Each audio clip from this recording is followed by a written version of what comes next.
T Nandagopal വിശദാംശങ്ങളുമായി. നന്ദു, സാധാരണ നിലയ്ക്ക് ഒരു അപകടം മാത്രമായി തീരേണ്ടിയിരുന്ന ഒരു കേസാണ് ഇപ്പോൾ അതിനകത്തുള്ള ദുരൂഹതകൾ ഓരോന്നോരോന്നായി പുറത്തു വരുന്നത്. ഇപ്പോൾ ഈ സോന പെട്രോൾ വാങ്ങുന്ന CCTV ദൃശ്യങ്ങൾ കൂടി പുറത്തു വരുമ്പോൾ ഇതെങ്ങനെ സംഭവിച്ചു എന്നതിലേക്കാണ് ഈ ദൃശ്യങ്ങളടക്കം വിരൽ ചൂണ്ടുന്നത്. കുടുംബത്തിന്റെ കൂടുതൽ ആരോപണങ്ങൾ എന്താണ്?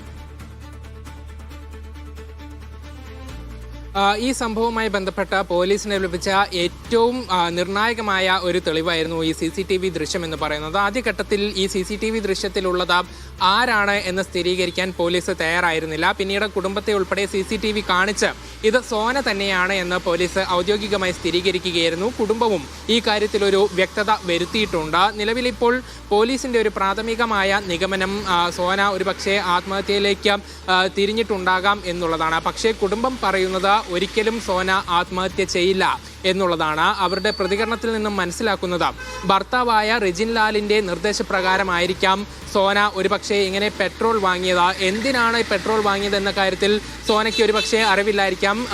അവരുടെ ഇരുചക്ര വാഹനമുണ്ട്, അതിലേക്ക് ഒഴിക്കുന്നതിന് വേണ്ടി ആവശ്യപ്പെട്ടുകൊണ്ട് പെട്രോൾ വാങ്ങിയതായിരിക്കാം. പിന്നീട് ഏതെങ്കിലും തരത്തിലുള്ള ഒരു അപായപ്പെടുത്തൽ ശ്രമം റിജിൻ ലാലിന്റെ ഭാഗത്തു നിന്നും ഉണ്ടായിരിക്കാം എന്നുള്ള ഒരു സംശയം കുടുംബം ഇപ്പോൾ മുന്നോട്ട് വയ്ക്കുന്നുണ്ട്. അപ്പോൾ ഈ കാര്യത്തിൽ ഒരു വ്യക്തത വരുത്തണം എന്നുള്ളതാണ് അവർ തന്നെ പറഞ്ഞിരിക്കുന്നത്. നമ്മളോട് ആരെങ്കിലും പെട്രോൾ വാങ്ങാൻ ആവശ്യപ്പെട്ടാൽ നമ്മൾ പോയി വാങ്ങും, അതുകൊണ്ട് അങ്ങനെ ഒരു സംഭവമായിരിക്കാം ഇവിടെ ഉണ്ടായതെന്നുള്ളതാണ് കുടുംബത്തിന്റെ പ്രാഥമിക സംശയം. അപ്പോൾ ഇത് പോലീസുമായി അവർ പങ്കുവച്ചിട്ടുണ്ട്. ഇക്കാര്യത്തിൽ ഒരു വ്യക്തത വരുത്തണം എന്നുള്ളതാണ് പോലീസിനോട് ഇവർ ആവശ്യപ്പെട്ടിരിക്കുന്നത്. അതേസമയം റിജിൻ ലാലിന്റെ കുടുംബത്തിന്റെ പ്രതികരണം നമുക്ക് ലഭിച്ചിട്ടില്ല. ഏതായാലും നേരത്തെ തന്നെ വലിയ തോതിലുള്ള പ്രശ്നങ്ങൾ ഇവർ തമ്മിൽ ഉണ്ടായിരുന്നു എന്നുള്ളത് കൂടെ സോനയുടെ കുടുംബം പറയുന്നുണ്ട്. പലതവണ സോന ഇതുമായി ബന്ധപ്പെട്ട കുടുംബത്തെ ബന്ധപ്പെട്ടിരുന്നു. തനിക്ക് മാനസിക പീഡനം നേരിടുന്നുണ്ട് എന്നുള്ളതായിരുന്നു സോന കുടുംബത്തോട് ഉൾപ്പെടെ പറഞ്ഞത്. അതോടൊപ്പം പോലീസിൽ ഉൾപ്പെടെ പരാതി നൽകുകയും ചെയ്തിട്ടുണ്ടായിരുന്നു. പക്ഷേ പിന്നീട് ഇതൊക്കെ പരിഹരിച്ച് ഇവർ ഒന്നിച്ച് ജീവിക്കുകയായിരുന്നു. അതിനിടെയാണ് ഇപ്പോൾ ഇങ്ങനെ ഒരു സംഭവം ഉണ്ടായത്. ഏതായാലും